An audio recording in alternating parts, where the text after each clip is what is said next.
الحمدللہ رب العالمین والصلاة والسلام علی رسولہ الامین اما بعد۔ عید الفطر کی رات، جسے چاند رات بھی کہا جاتا ہے، اس کا نام لیلۃ الجائزہ رکھا گیا ہے، اور عید الفطر کے دن کا نام یوم الجائزہ رکھا گیا ہے۔ یعنی لوگ کہتے ہیں کہ یہ بدلے کا دن ہے، کہ جس طرح مزدور کو کام کرنے کے بعد اجرت ملتی ہے، تو ہمیں بھی رمضان میں عبادت کے بعد بدلہ ملتا ہے۔ اور کم علمی کی وجہ سے اس کی فضیلت میں ضعیف روایات بھی لوگوں میں پھیلا دی گئی ہیں۔ جیسے یہ بات مشہور ہے کہ چاند رات کو جو کوئی عبادت کرے گا اس کا دل مردہ نہیں ہوگا۔ آئیے اب ان روایات کا جائزہ لیتے ہیں کہ کیا ایسی کوئی صحیح حدیث اس حوالے سے موجود ہے۔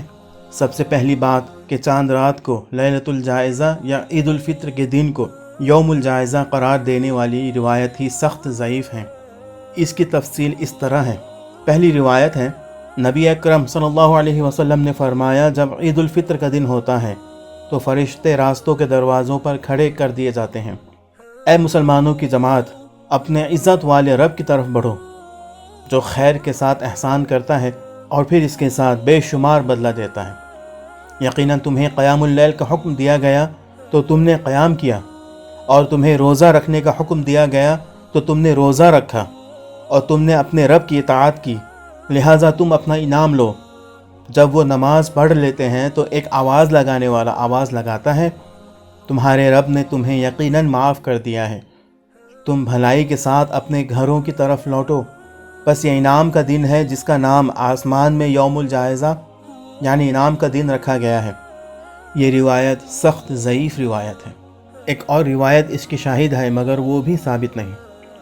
دوسری روایت یوں ہے، جب عید الفطر کی رات ہوتی ہے تو اس کا نام آسمانوں پر لیلۃ الجائزہ یعنی انعام کی رات سے لیا جاتا ہے، اور جب عید کی صبح ہوتی ہے تو اللہ رب العزت فرشتوں کو تمام شہروں میں بھیجتا ہے۔ وہ زمین پر اتر کر تمام گلیوں، راستوں کے سروں پر کھڑے ہو جاتے ہیں اور پکارتے ہیں۔ ان کی آواز جنوں اور انسانوں کے علاوہ تمام مخلوق سنتی ہے، اے محمد کی امت، اس کریم رب کی درگاہ کی طرف چلو جو بہت زیادہ عطا فرمانے والا ہے اور بڑے سے بڑے قصور کو معاف کرنے والا ہے۔ پھر لوگ عیدگاہ کی طرف نکلتے ہیں تو اللہ تعالیٰ فرشتوں سے دریافت فرماتا ہے، کیا بدلہ ہے اس مزدور کا جو اپنا کام پورا کر چکا ہو؟ وہ عرض کرتے ہیں، ہمارے معبود اور ہمارے مالک، اس کا بدلہ یہی ہے کہ اس کی مزدوری پوری کی پوری دی جائے۔ اس پر اللہ رب العزت ارشاد فرماتا ہے، اے میرے فرشتوں، میں تمہیں گواہ بناتا ہوں کہ میں نے انہیں رمضان کے روزوں اور تراویح کے بدلے میں اپنی رضا اور مغفرت عطا کر دی ہے۔ یہ روایت بھی ضعیف روایت ہے۔ عید کی رات یعنی چاند رات کو قیام کرنے کے بارے میں کوئی بھی صحیح حدیث موجود نہیں ہے، اور جو مشہور ضعیف روایات ہیں ان میں سے پہلی روایت یہ ہے کہ نبی کریم صلی اللہ علیہ وسلم نے فرمایا، جس نے عید الفطر اور عید الاضحیٰ کی دونوں راتوں کو اجر و ثواب کی نیت سے اللہ تعالیٰ کے لیے قیام کیا، اس کا اس دن دل مردہ نہیں ہوگا جس دن دل مر جائیں گے۔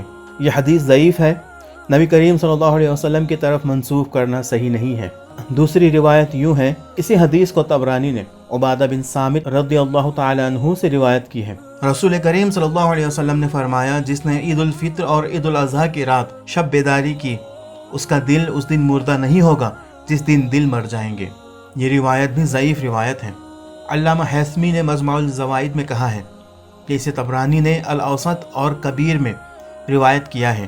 اس کی سند میں عمر بن ہارون بلخی ہے جس پر ضعف غالب ہے، اور ابن مہدی نے اس کی تعریف کی ہے، لیکن اکثر نے اسے ضعیف قرار دیا ہے، واللہ تعالی عالم۔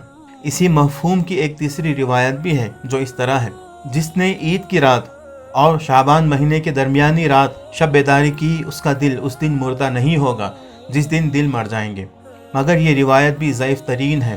ابن حجر عسقلانی رحمہ اللہ نے کہا، اس میں مروان ہے جو کہ متروک ہے۔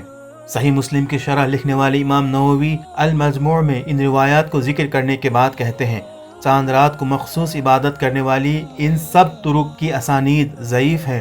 شیخ الاسلام ابن تیمیہ رحمہ اللہ تعالی کہتے ہیں، جن احادیث میں عیدین کی رات کا ذکر ہے وہ من گھڑت اور کذب ہیں۔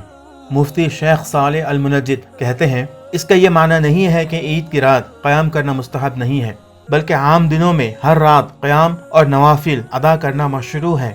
اسی لیے علماء کرام کا اتفاق ہے کہ باقی ایام کی طرح عید کی رات قیام کرنا بھی مستحب ہے، مقصود صرف یہ ہے کہ خاص چاند رات کے قیام کی فضیلت میں وارد شدہ احادیث ضعیف ہیں۔ واللہ تعالی عالم بالصواب۔